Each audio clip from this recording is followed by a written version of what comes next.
Oh, Tutu, tell me where the people going today. Oh, Tutu, tell me where the people going today. They go down Makua, bring more tupu and pray. They going down Makua, bring more kupu and pray. Oh, Tutu, please, can you tell me how to go? Oh, Tutu, please, can you tell me how to go? Take my hand and follow. Aloha, I'm Karen Young, and I'm hosting this part 2 of the update on Makua Valley. At our last program, we ended with the settlement agreement and some key features of that agreement, one of which was the EIS would be required to be done by the U.S. Army in 3 years. Otherwise, they could not resume live fire training. But do you want to comment further on that? Well, yeah. The agreement is that they would have X amount of live fire training scenarios, of which they didn't use all of them, but they were able to do it. So they got benefit. After 3 years, they still did not complete the EIS. So that was one of the key things. That's why they still haven't gone back to training.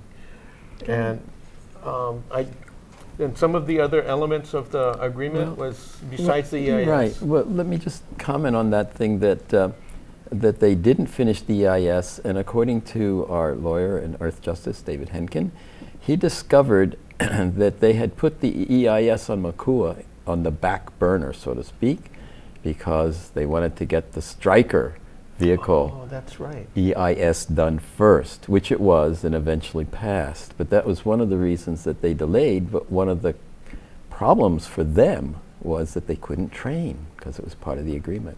And one of the commanders, one of the generals who came in said, well, this is ridiculous. We got to have training. And he went to ask Judge Mulway to allow training. And Judge Mulway said, and I'm paraphrasing, of course, why? What is it that you need this training? You had an agreement. And they said, oh, national security, thinking the judge would say, oh, okay. But she didn't. She said, well, prove it to me. Where's the national security element here that you need to resume training and break your agreement? And apparently the Army couldn't prove that. And she said, no, you have to stick to the original agreement. So basically, they haven't trained for 8 years. Oh, excellent. They haven't used, yeah. Excellent. But another, like Sparky was saying, another element of this settlement agreement was that they have to do some clearing of unexploded ordnance, what we call UXO. So this is unusual because they considered an active range then, and they usually don't clean up active ranges until they close the range. But this is like I mentioned earlier, the range rules state that if any weapon can be used, and as long as it's used for its intended purpose, it's not considered a hazardous waste until they go back and touch it.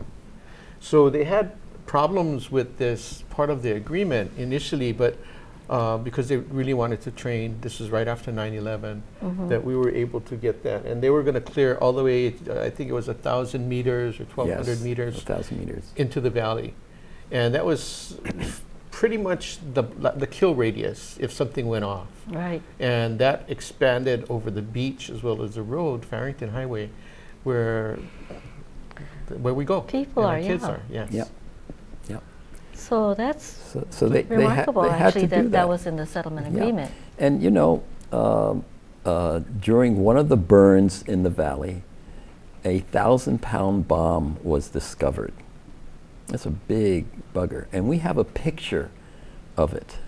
And we have a picture of it before detonation, and then the series of detonations that occurred, and then the after, the big hole that it left. And I might say that we got these pictures, at least the detonation pictures, by having a good friend of ours take us out on the boat, and we took it from out at sea. Well, there was also, I was across the valley, it was about 1.5 miles across, at the Koyahi Firebreak Road, when they detonated it. So I also had a camera there Oh, videotaping. Yeah, that but part of that's another detonation. But that was a 1,000-pound bomb.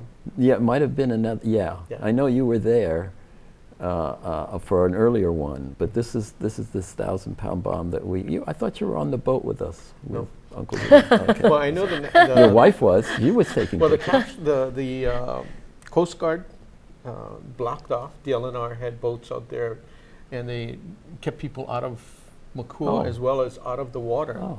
because that blast radius, a 1,000-pound bomb, would end up expanding Oh. fairly far. I could feel it. It pushed us back. Well, when we we were were out with on the the EOD guys that set it off, and they were all the way across. So they had wrapped it with C4, and they had a remote control Yeah. detonator.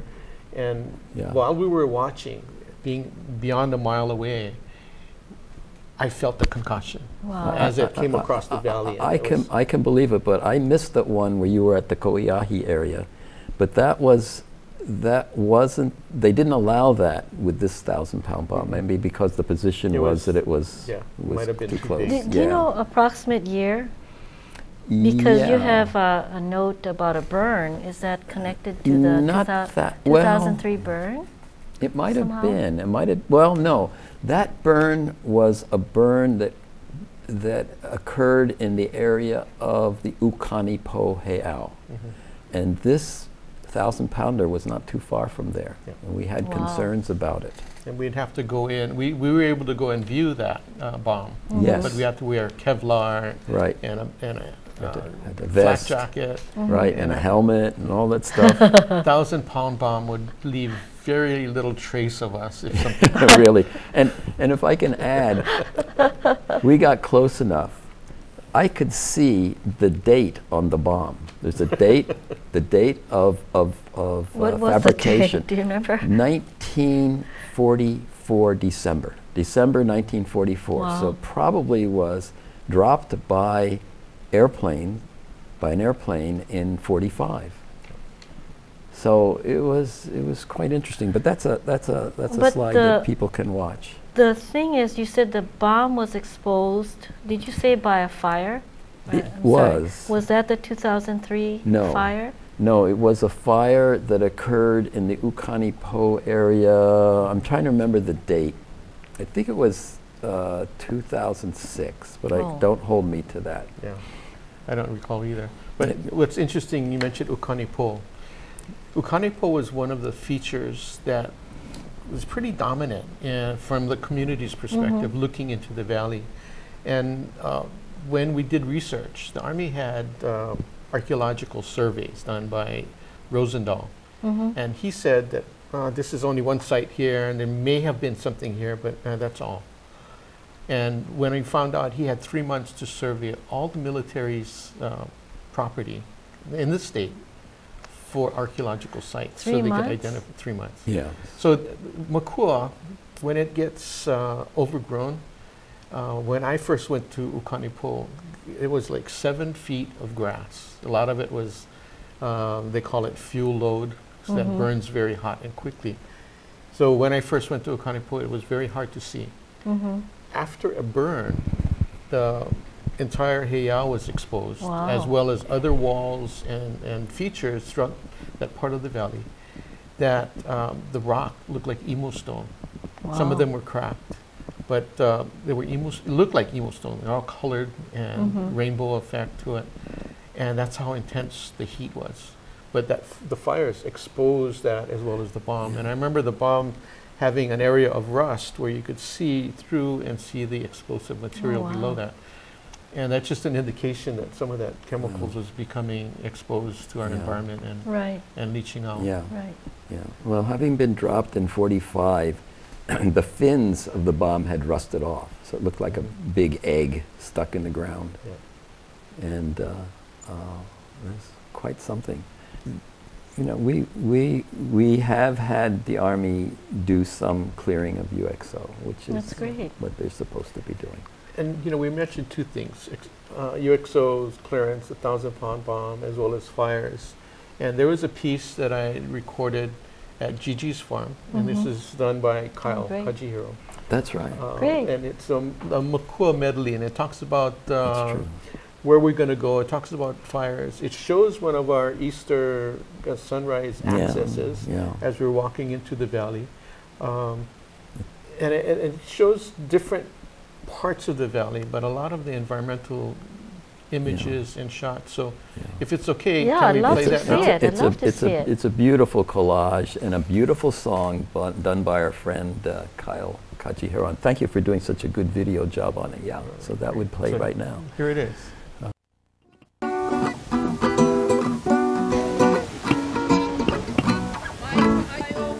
Oh, Tutu, tell me where the people going today. Oh, Tutu, tell me where the people going today. They're going down Makua, bring ho kupu and pray. They're going down Makua, bring ho kupu and pray. Oh, Tutu, please, can you tell me how to go? Oh, Tutu, please, can you tell me how to go? Take my hand and follow, this road is long and slow. Take my hand and follow, this road is long and slow. Tutu, when I get there, oh, what gifts shall I bring? Tutu, when I get there, oh, what gifts shall I bring? Come with aloha aina and the song to sing. Come with aloha aina and the song to sing. Oh, Tutu, wake up, they're burning her tonight. Oh, Tutu, wake up, they're burning her tonight. Oh, call everybody, tell them we must fight. Oh, call everybody and tell them we must fight.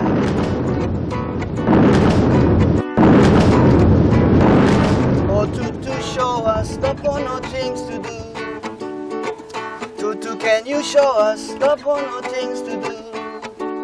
Inui kavaya ava and it will come to you. Inui kavaya ava and it will come to you. Oh, Makua, tell us how to heal your pain. Oh, Makua, tell us how to heal your pain. Look for the answer in the Ulalena rain. Find the answer in the Ulalena rain. E ho'o mau Makua, soon you will be free. E ho'o mau Makua, soon you will be free. Aina pula pula from the mountains to the sea. Aina lana kila from the mountains to the sea. Aina ikapono from the mountains to the sea. Aina ikea from the mountains to the sea.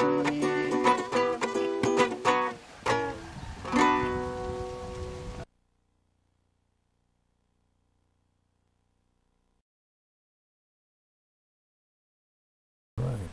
Well, that was beautiful. Well, Kyle did a really good job in creating that. He came up with the melody after he came back from Puerto Rico. Yeah. He went to Vieques, and he's seen, and there was a kindred relationship between what was going on there, the people there, and what was going on in Waianae. Excellent. Yeah, he used the Spanish rhythm theme. It's excellent. I hope you enjoyed it. Yeah, and I like the scenery that you captured in the video. Yeah. It's great. There was one section up in the above Makua, and this is an area where the Army Environmental has fenced off sections, and there's an area that has native forests. There was an ohia tree with a stump that was about this big around. Wow. Beautiful. And when you walk into this area, once they put fences up, was to keep the goats out. It was to protect the environment and the habitat for the native species. But when you walk into it, you could feel the difference. And looking at Makua today, it doesn't seem possible that that could be that way all the way from mountain to ocean. Wow. Yeah, something else. Wow. Yeah. It's something to dream of. But getting back to that, the agreement that we had, right.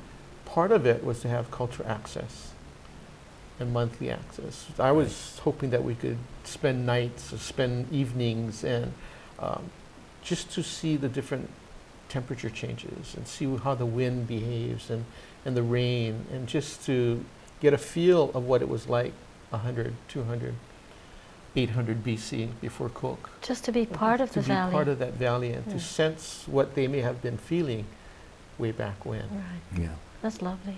Yeah, and for people who want to come on the access, we have a scroll going on that will let you know to give me a call and we can get you on there. It's twice a month. We have to have names into the Army at least 2 working days ahead of time. Yeah. So it's important not to call too late if you want to go on an access. And yeah, it's really, really beautiful. And I noticed that we have some other slides of Ko'iahi, which you had mentioned, and that's a little valley as you're looking at the up toward the mountains. It's a little valley on the right, and so we have one that we took from the Pico site. We have numbers for those sites, but we also have names. And then there's a telephoto of that area, so we can show those slides now. And then we have an ahu dedicated to Ko'iahi. We have 3 ahus in the valley, one dedicated to Ko'iahi. We have a picture of that. We have another one and a link to Makua, and then another one to the left side of the valley, which is Kahana Haiki. And this so is we can show some those. of the results of the settlement agreement as well. Yeah, the cultural access. yeah, I think it is. Definitely is. And you know, there were other things. We had a $50,000 fund that the Army agreed to be able to help the community to evaluate the EIS and prepare for it. One of the things that happened in the past is that the military would pay a professional, PhD, to do some study. They would come out with a finding, and there would always be questions from the community's perspective. So the request for the funds was technical assistance, so we could hire our own expert to do a peer review. So a PhD would, sample and evaluate what that other PhD had done, and come up with a critique. And we found that so many things were done differently, and it's so easy, someone getting paid to come up with a certain outcome. And an environmental impact statement is one of the things that the people that are doing the survey or the evaluation decides the questions. So you can almost decide the outcome by the questions you ask. And that's one of the things over the years we've had a chance to learn, mostly from a lot of skinned knees and raw knuckles, being out there and just trying to understand and learn the process. Yeah, it's excellent. You're right. The person who asks the questions has controls of the answers, and it's. So we've been asking a lot of questions. There's a lot of questions. What are some of the other? I don't recall all of the settlement agreements. There's a slide again. You can look at the slide and. I was just trying to pick out the ones that sort of seem to have impact. Which one stood out to you? Well, the EIS. That's certainly the EIS. The requirement for the EIS by a certain date. There's a deadline, and which they didn't meet.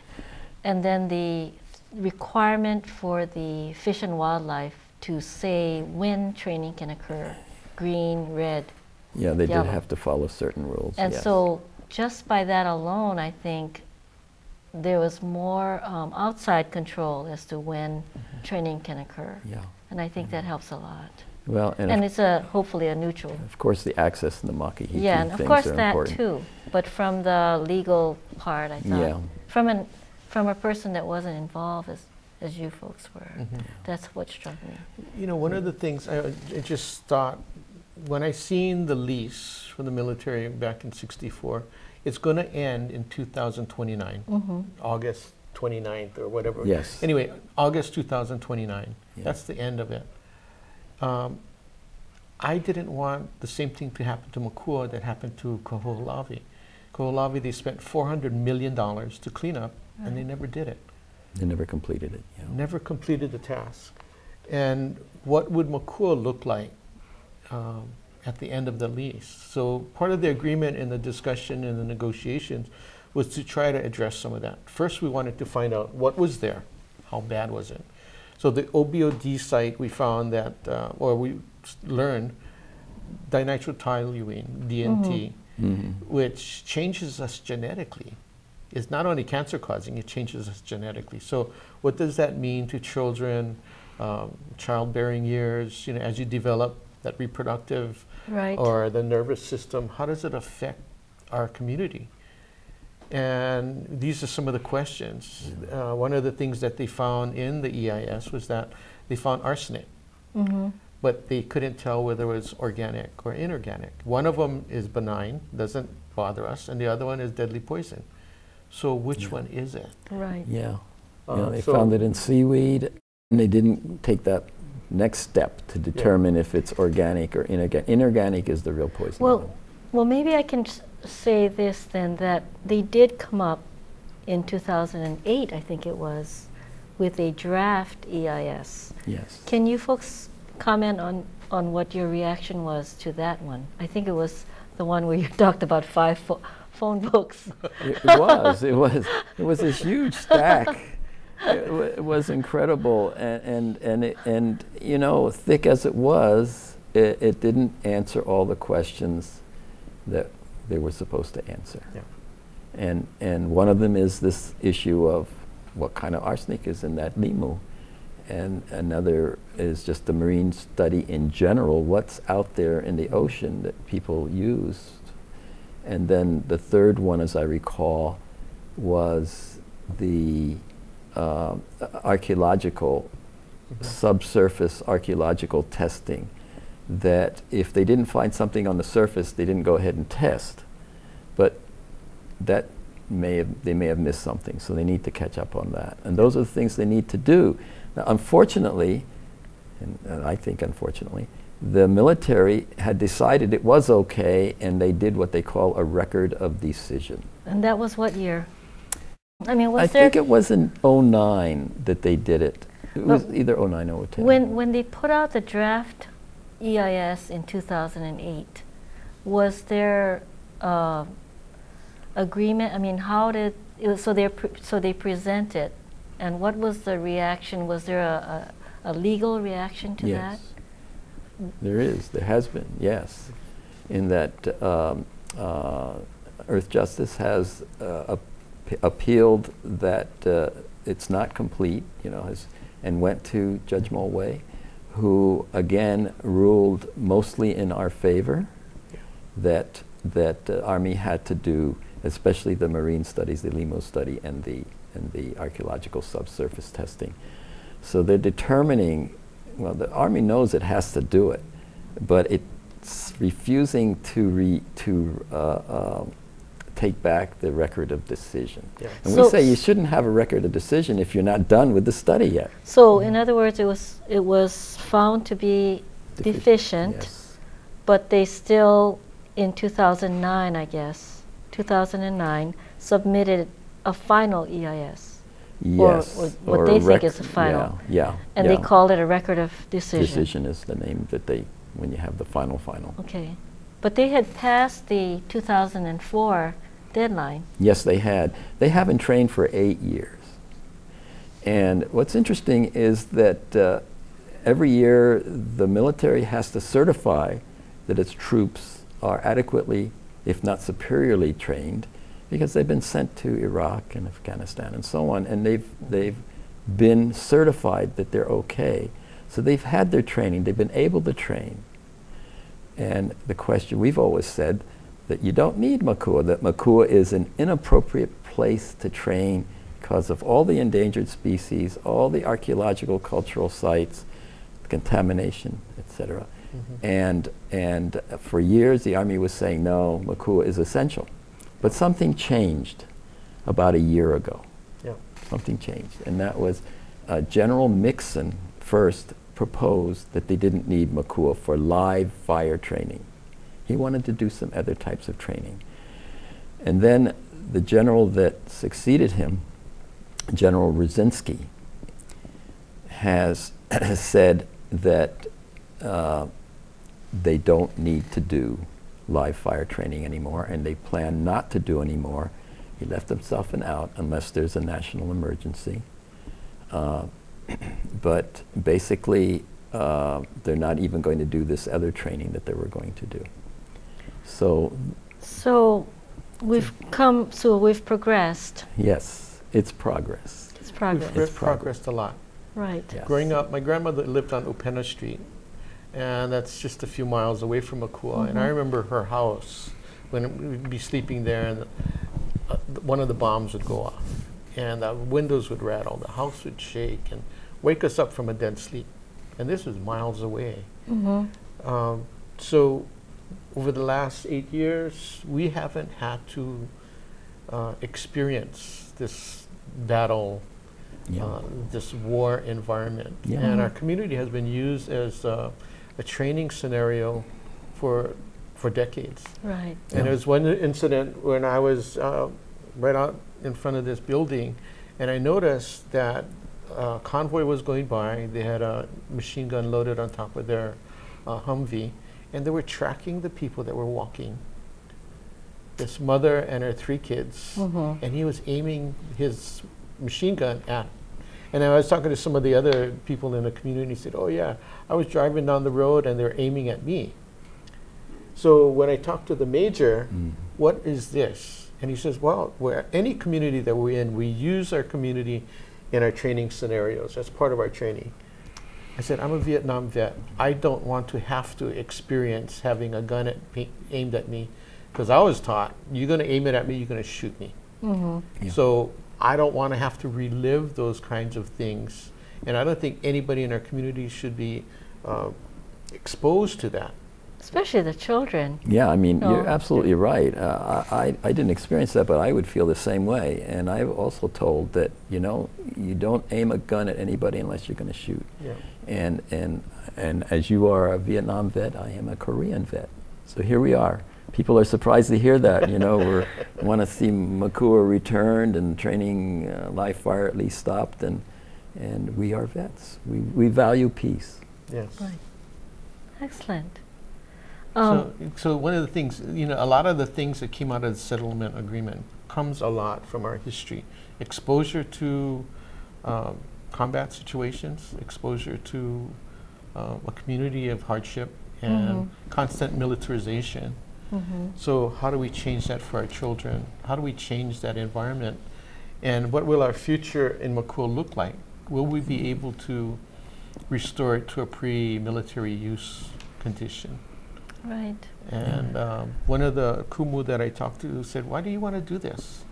I said, it's not about my lifetime, but in 7 generations, we will be able to grow uwala there that is safe to eat and have the streams flow again, and restore the ohia all the way to the ocean, and the ali'i and the imu again.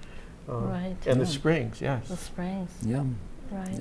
Yeah. And you know, have the endangered species do well. We would like to see them so progress to the point where they're not endangered anymore. And we have some slides of those endangered species. We've already talked about the endangered tree snail, the beautiful tree snail. We can show that again. There's a picture of a group of them and then of one. And then there's the endangered Oahu elapayo that has critical habitat, which is on part of Makua, and on the ridges above Makua. And then there's the endangered, you mentioned the haha. That's a Cyanus superba, and we have a picture of that. And I'm not sure whether the yellow ohia is endangered or not, but it's a beautiful plant and it's quite rare. Kalo isn't endangered, but we had kalo growing in this spring, which we call Mo'opunavai. It was placed there after one of the makahiki, and it liked it there. It grew, and we had several generations. And then we have the beautiful ohia lehua red blossom, which I think we can show. They also found several other endangered species. I think there's a daisy, Yeah, as the well Makua as daisy. hibiscus. Yes, And there's, I think, over 40 now endangered plants total. Yeah. For the valley. So they found more as this settlement agreement took root and more started happening with the fires. The archaeologists as well as the environmentalists were able to get in there and check out what was going on. The archaeologists found that there was connective activity throughout the valley. Right. They said they found temples and Yeah. more house sites. structures. Yeah.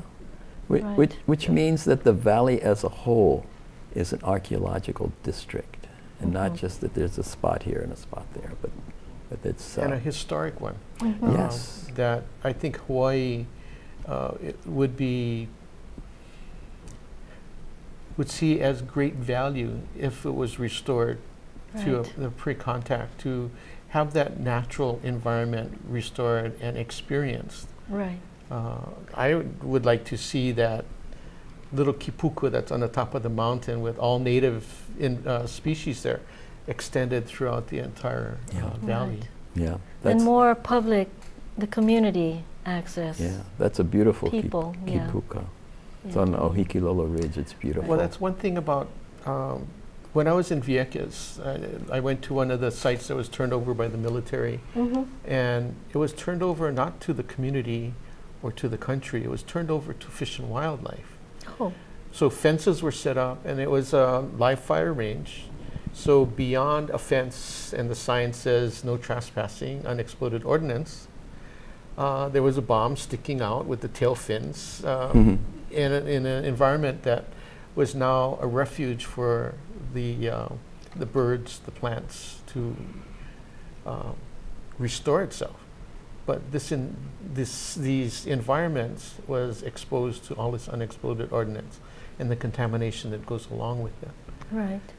So it seems like Fish and Wildlife and the Army and military, their theory for getting rid of contamination is the, what do they call that now?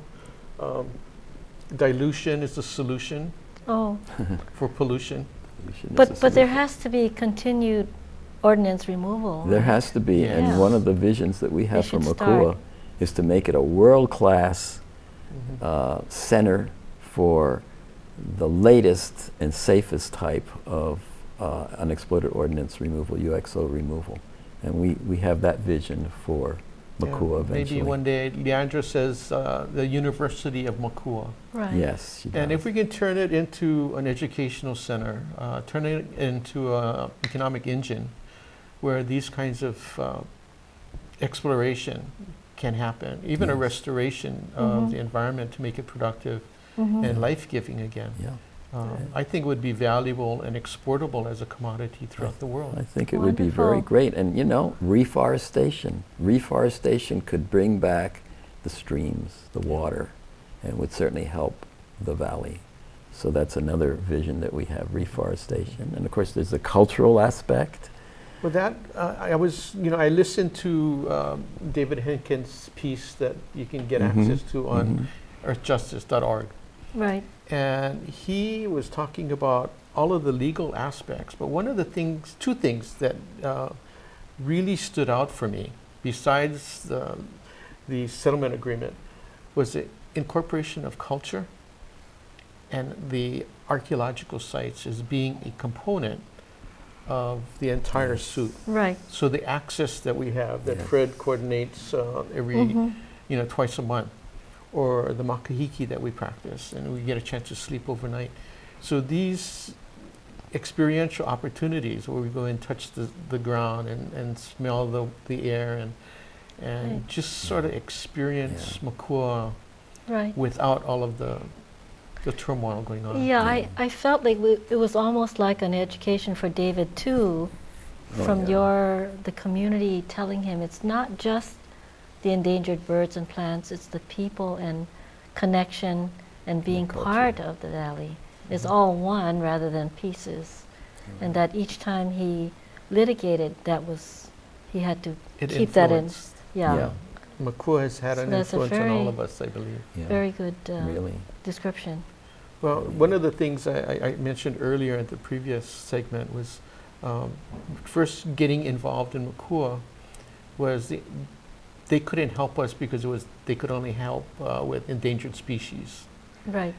plants and animals. But the Hawaiians were, I feel, are endangered species because of the disconnect from the land Right.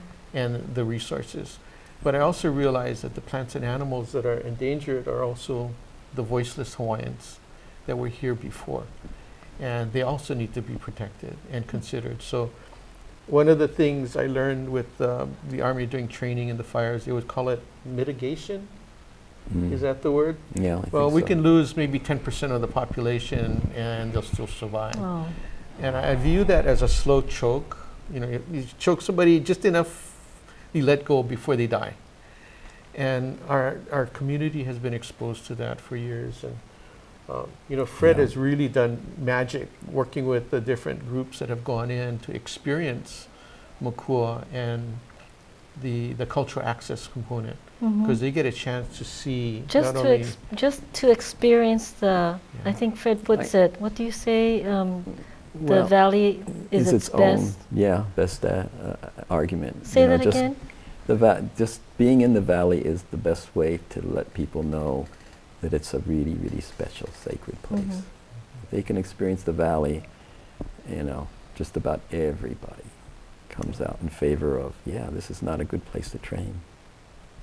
It's a place that we need to preserve. Yeah. I think you briefly told me how you got involved. What started you being interested in Makua? Yeah. Well, as many people may know, I'm a retired physician, family physician, and I worked in pain medicine and so on. But when I came to Hawaii, I came here to intern at St. Francis Hospital. And this is, you know, like Civil War days. This is this is 1961. I'd passed through Hawaii earlier on the way back from my tour of duty in Korea and Japan, and I fell in love with the place. But I came here, so when I was interning at St. Francis, a group of doctors decided to take us out over Christmas vacation to have a nice picnic on the beach, and the beach happened to be Makua Beach. And when I saw Makua and the beach, I felt a special connection to it. I don't know what it is, but the feeling was strong. And I'd keep coming back, and I keep experiencing the fires that they had and recording it. And so I just naturally fell into being with Sparky and a very good group that we have, and just trying to free Makua. Great. And Sparky, you mentioned healing, the healing part of Makua. I've heard that before from others. Did you want to comment any further on? Well, Fred mentioned Kahana Haiki, and one of the translations for that was a place of a turning point, place of change, and that's the part of the valley that I spend more of my time on. Makua means parent. Koiahi is a small sliver, but normally each ahupua'a would have the ability to sustain itself. So it's really unusual that Koiahi was a very small section of that entire 3 ahupua'a area being able to sustain itself. You look at it today and it doesn't seem that way, but we have not been able to get in there on a regular basis to really get a feel of what it was like. And in fact, Koiahi, the Kuleana properties on the maps that still show the Kuleana properties, there's one that comes out of that valley. Oh, interesting. Yeah. Interesting. But the healing part you felt was more stronger in Kahana Kahiki? Well, that's where I gravitated to. And there's a small pond there, and some of the old-timers would call it leper pond. Oh. And Hansen's disease pond. Yeah, well, that's because there's a poor connection. choice. So, but this is one of the places that they would come from Kahimohalu to get into the ocean, because they would lose body parts because there was no sensation, and they would go there. So that's one of the things that would happen. And it was just a sense of healing there. The area that Pon is was also called La'ihao, and from what some of the things I've read was that is where the children of the Li'i were raised. Just beyond that was a spring, a Li'i spring, that would provide fresh water and a bath. So just on that one section, Right. that's just a little history and that I've been able to find over the years. But also part of it, my wife and I, our time there was to work on healing our relationship and our family. So that's why we were there. And over the years, it has done magic. Oh, great. That is good. And I'm glad you brought in the fact that Hansen's disease people would go out there for a number of reasons. The healing is a very important reason, but it's also, at least during the time that Hale Mahalo was around, it was much more isolated. They could enjoy themselves even though they may have been deformed in some ways. And my friend Bernard Punikaya, God rest his soul, he's deceased, but he's a wonderful person. He supported our efforts in Makua.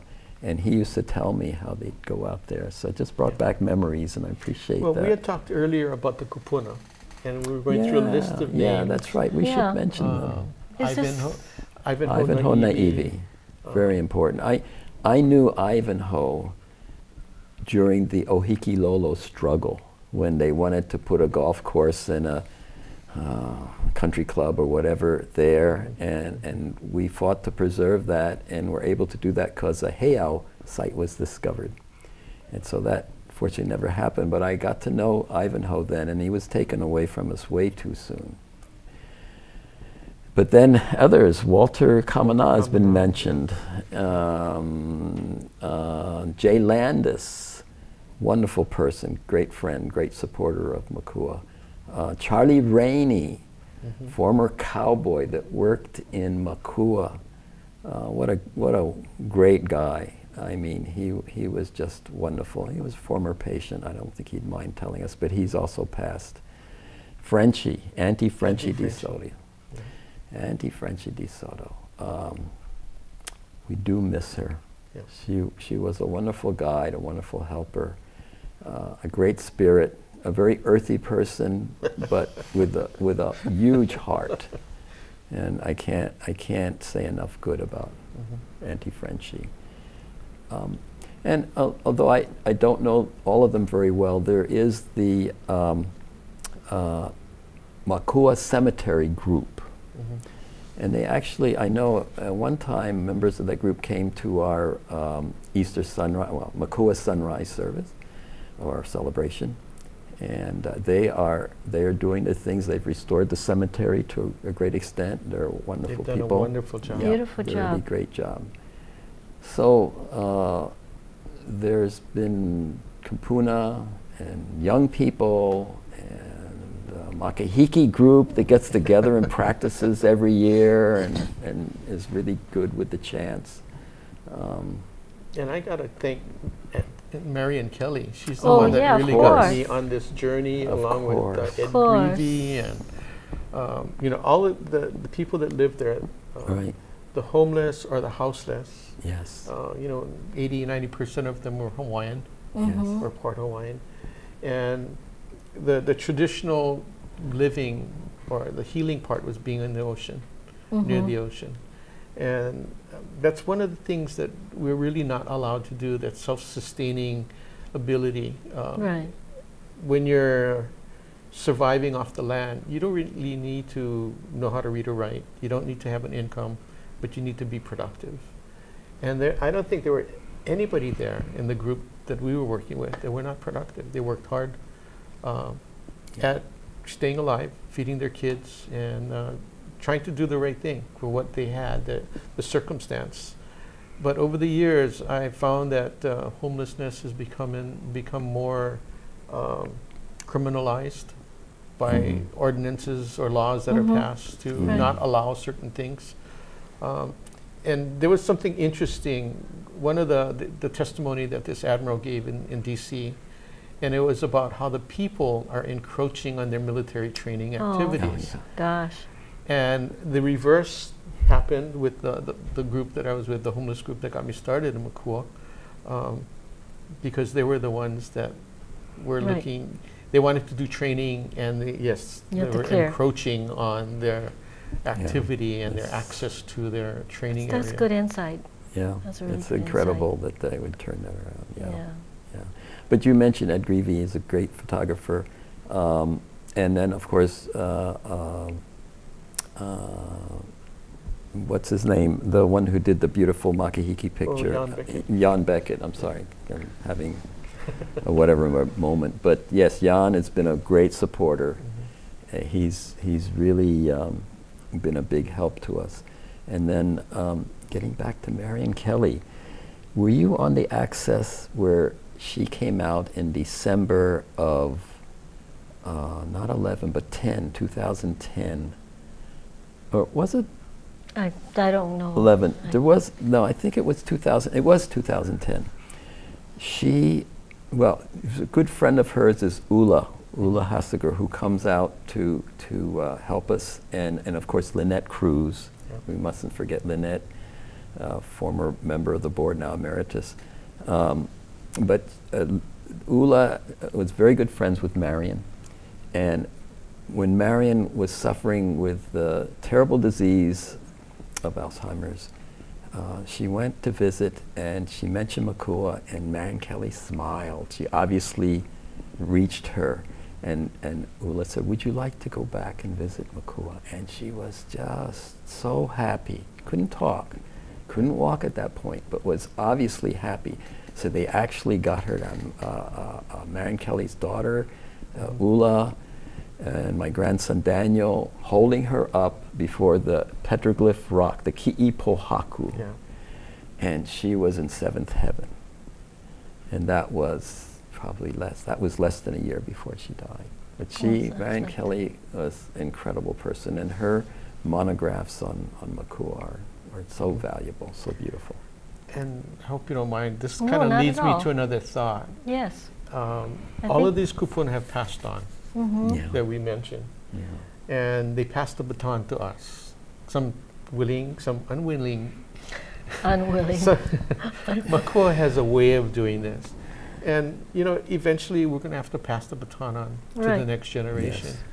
Yes. So how will Makua look? And it's going to depend on everybody that contributes. And if you listen with your heart, Makua will be able to talk to you. But if you listen and you talk through this, then it's lost in translation because you don't really hear what's going on. Right. And one of the things that happens for us is the Ho'ailono, the natural event, whether it's a rainbow. There was a time that I seen, it was a multi-centric rainbow. Yeah, I remember Oh. And it was, I think, 4 or 5 in a circle. It was amazing. I'd Yeah, never it was. seen anything like that before. that. It was. Several times we could see Kauai, Mm-hmm. where the image of the island is so vivid. Yeah. And it was always around a troubled event, something that we were working through, and we would have these Wow. Ho'ailono. things that That's would say, wonderful. keep going, you guys are okay. Great. Yeah.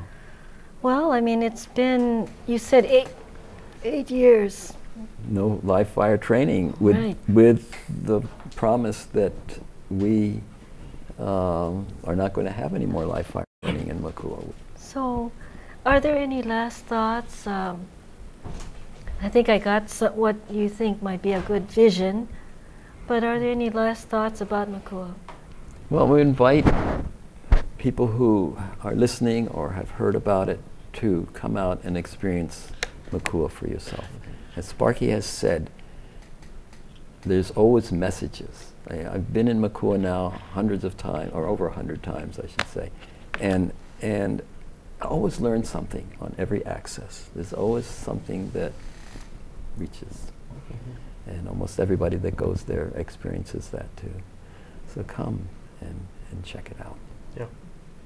And one of the experiences that I've had over the years dealing with the military, and there have been people that were really bad people In the military? in the military, and how they treated the community and how they just, their attitude, their arrogance. But there's also been the other side, the other face of that coin. Within the same group, there have been exceptional people that we've dealt with. And there's parts of the military, the environmental group, that have really worked really hard to protect the environment and make it better. That's so right. This partnership, although it's been adversarial from time to time, has also been a really good partnership. I think. I believe they've learned how to be more culturally appropriate from us. And when they would go to a foreign country, those that were open were able to translate that. Those that were not maybe had a much more difficult time. So I think we brought more of a cultural awareness to them that they may not have had before, but also an environmental awareness. Because a lot of the people that they would Hawaiians that would take people there to do training, that would use their gunships to blow things up, and they were the ones actually doing it. Now they're coming back and they're looking at their actions differently and the impacts of that. But we go through that in everyday life, or the things that we do have an impact. There's a price to pay for whatever it is. So the community has grown. We've learned as a community. I had one of the uncles say, "Boy, what are you doing? These guys have been feeding us for all of these years." I said, "Yeah, but uncle, the pollution that they're leaving there is going to kill us. And if not me, my kids or my grandkids or great-grandkids or the kids that have not even been thought of. The future, what will we look like?" So I think it's important for us to learn about what's going on. And initially, it was like the rogue elephant, army going through the jungle, doing whatever they want, and there was nothing we could do. So the goal as Malama Makua was to be the mosquito, to give them an itch that they would have to stop and scratch. And I think we've been able to do that. Yes. Even more. Maybe more. And you mentioned ex-military coming back. I guess we could consider ourselves ex-military, but we actually have a retired colonel who has been very helpful to us. I'm going to mention his name, Joe Astores, and he's discovered his Hawaiian heart, as he states, and he's been very helpful. And also want to mention that one of the good military guys, do you remember when General Dubik in midweek actually stated for the public that he thought Makua ought to be returned to the Hawaiians? And I have his signed, I had him sign that thing. But here's a two-star general, and probably more now if he's not retired, whose heart was in the right place. And so we've had good people, as you say. And it just comes to mind, Easter Sunrise Service, one of the tank commanders who was part of PAO ended up bringing his family to experience Makua in a way that he had never before. Because he was that interface between us and the hardcore guys at our very beginning. And it's just the way that Makua, that healing part, has helped a lot of us. And I think even the guys that I may say are really hard guys, I think they gain something from it as well. Excellent. And you know, we have to give credit to General Mixon, who started the idea, and General Rosinski, who said, "Hey, we're not going to do live fire training anymore." So I hope that lasts forever. So there's been no live fire training in Makua for 8 years and probably never. So thank you very much. You're most welcome. Very much for coming. I really appreciate you. Thank you for your interviewing skills. Thank you. Mahalo. Aloha. Aloha, everyone.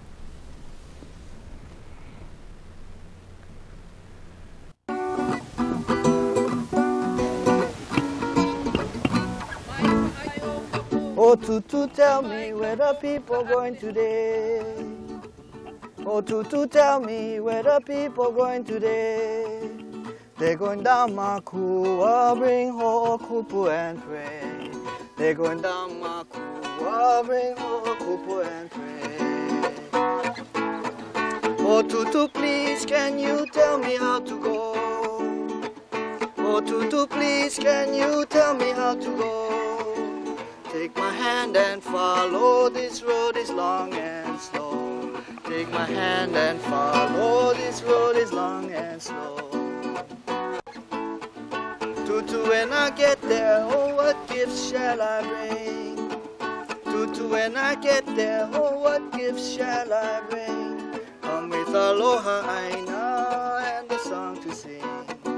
Come with aloha aina and a song to sing.